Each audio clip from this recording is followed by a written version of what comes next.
By the end of this video, you will know how to identify the exact chemical glitch that is currently being misdiagnosed as Alzheimer's in millions of people over 60. Imagine your brain as a grand library. Every book is a precious memory. Your wedding day, the scent of your mother's kitchen, the layout of your childhood home. Now, imagine a silent intruder walking through those aisles, unscrewing the light bulbs one by one. There are no alarms, no smoke, and no broken glass. Just a slow, suffocating darkness.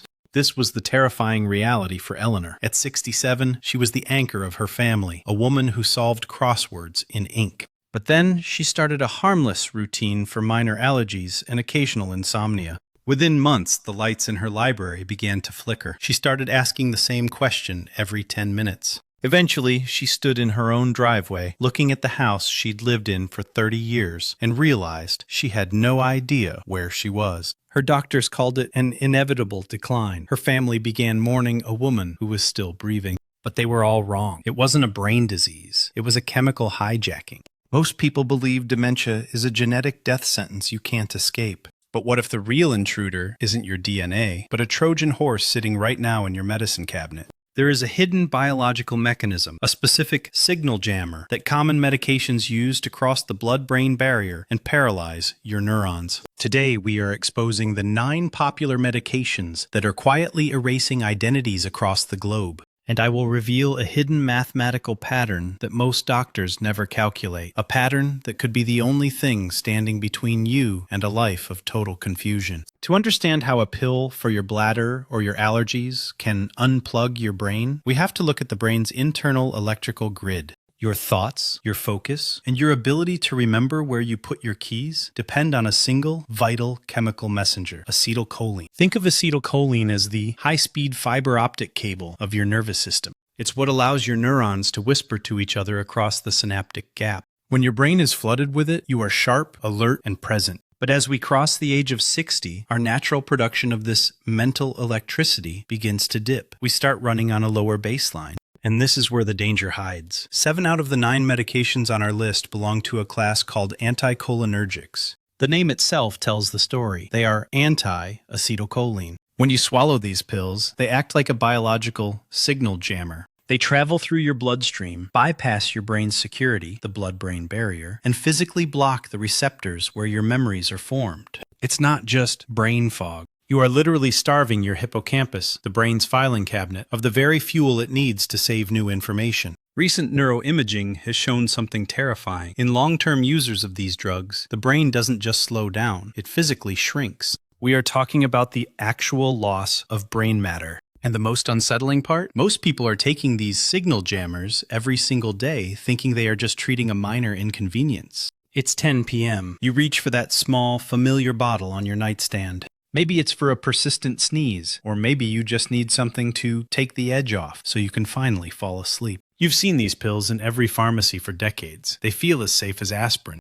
But for a brain over 60, these are the first 3 silent erasers. Number 9, diphenhydramine. You know it as Benadryl, or the PM in your nighttime pain reliever. While it's marketed as a gentle sedative, inside your skull, it's a wrecking ball. Because it is a first-generation antihistamine, it doesn't just stay in your sinuses. It floods your brain. It binds to those vital acetylcholine receptors we discussed, effectively locking the doors to your memory centers while you sleep. A study in the Journal of the American Geriatric Society confirmed that regular use leads to measurable shrinkage in the parts of the brain that store your life's history. Number 8, chlorpheniramine. Often found in multi-symptom cold and flu liquids, it's the hidden passenger in your all-in-one remedy. It carries the same anticholinergic weight, turning a simple cold treatment into a week-long blackout for your neurons. Number 7, hydroxyzine, Vistaril. Often prescribed for mild anxiety or itching, this is the heavyweight champion of brain fog. It is so potent at blocking brain signals that it can leave a senior in a state of pseudo-dementia, a confusion so profound it is frequently misdiagnosed as the beginning of the end. What to do instead? If you're fighting allergies, look for second-generation options like loratadine or cetirizine. They are engineered with a, quote, molecular shield that makes it much harder for them to cross into your brain's sanctuary. As for sleep, we will reveal a safer biological bridge later in this video. But first, we need to look at a group of drugs that is starving your brain from the inside out, starting with your stomach. Now we move from the signal jammers to the resource thieves. These are medications you take for your gut or your heart, believing the impact stays far below your neck. But the brain is the most expensive organ to run. It demands constant, high-quality fuel. And these next 3 drugs effectively cut the supply lines. Number 6, proton pump inhibitors, PPIs, brands like omeprazole, Prilosec, or Nexium. Millions of people take these for years to stop acid reflux. But here is the biological betrayal. Your brain requires vitamin B12 to maintain the myelin sheath, the protective insulation around your nerves. To absorb B12, your stomach must have acid. By permanently silencing your stomach's acid pumps, you are unintentionally starving your neurons. Without B12, your brain's wiring begins to fray, leading to a cognitive decline that mirrors Alzheimer's so perfectly it often fools even expert neurologists. Number 5, high-dose lipophilic statins, specifically simvastatin and atorvastatin. While cardiovascular health is vital, your brain is actually the most cholesterol-rich organ in your body. It uses that fat to build synapses, the bridges between memories. Lipophilic means these drugs are fat-loving. They easily slide through the blood-brain barrier. Once inside, they can aggressively lower the very fats your brain needs to repair its architecture. If you've felt a fog settle in after starting a statin, you aren't just getting older. Your brain might be struggling to maintain its physical structure. Number 4, certain blood pressure beta blockers. Propranolol, for example. Because these are fat-soluble, they don't just slow your heart, they can enter the central nervous system and dampen the emotional and cognitive firing of your neurons, leading to flatness and memory lapses that look exactly like early-stage dementia. The terrifying truth is that for many, the dementia isn't a disease of the mind, it's a side effect of a starving metabolism. But as bad as starvation is, what happens when we intentionally suppress the brain's motivation chemical? That leads us to the most controversial category yet. We have reached the top of the list, where the stakes are no longer just fog, they are structural. These final 3 categories are perhaps the most dangerous because they are often prescribed for chronic, lifelong management. Number 3, oxybutynin. This is the gold standard for an overactive bladder. It helps you regain control over your day, but at a staggering cognitive price. Oxybutynin is one of the most potent anticholinergics in medicine. It doesn't just target your bladder, it has a skeleton key for the blood-brain barrier. Long-term users have shown a 49% increased risk of a formal dementia diagnosis. That is nearly 1 in 2 people. We are seeing physical volume reduction in the hippocampus, the very seat of your memory. Number 2, paroxetine, Paxil. Most modern antidepressants like Lexapro or Zoloft are relatively brain-safe regarding acetylcholine. But paroxetine is the black sheep of the family. It carries a hidden anticholinergic load that its siblings do not. For a senior, taking this for depression is like trying to fix a leak in the roof by setting fire to the foundation. It dries out your cognitive reserve, leading to verbal recall issues that many doctors simply mistake for normal aging. Number 1, benzodiazepines. Drugs like diazepam, Valium, or alprazolam, Xanax. These are the ultimate off switches for anxiety. But when used for more than 3 months, the risk of Alzheimer's spikes by over 51%. They work by over-amplifying GABA, the brain's brakes. Do this long enough, and your brain forgets how to accelerate.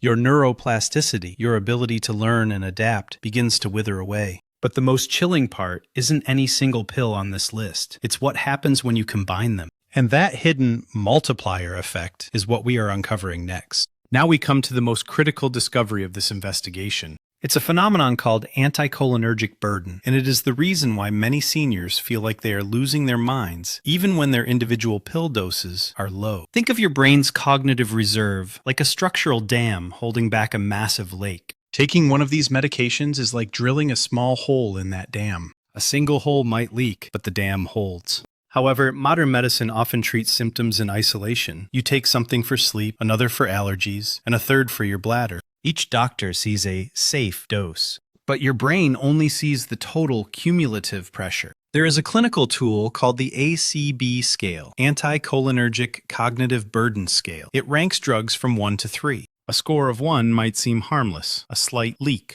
But research published in JAMA Internal Medicine revealed a terrifying math. If your total score from all your combined medications reaches a 3 or higher, your risk of developing dementia doesn't just go up, it effectively doubles. This is the silent multiplier. You could be taking 3 level 1 drugs, medicines that your doctor considers mild, and unknowingly be under the same cognitive assault as someone on a heavy-duty psychiatric sedative. The most tragic part? This drug-induced fog is often mistaken for permanent brain decay. When a patient starts showing confusion because of this cumulative load, doctors often prescribe another medication to treat the confusion, creating a prescription cascade that buries the person's true self under layers of chemical interference. But here is the turning point. Unlike Alzheimer's, this process is often reversible. If we can identify the burden, we can lift it. If you recognize your own medicine cabinet in this list, do not panic. And more importantly, do not stop taking your medication cold turkey. That can be just as dangerous for your brain and heart. Instead, we are going to use a process called deprescribing.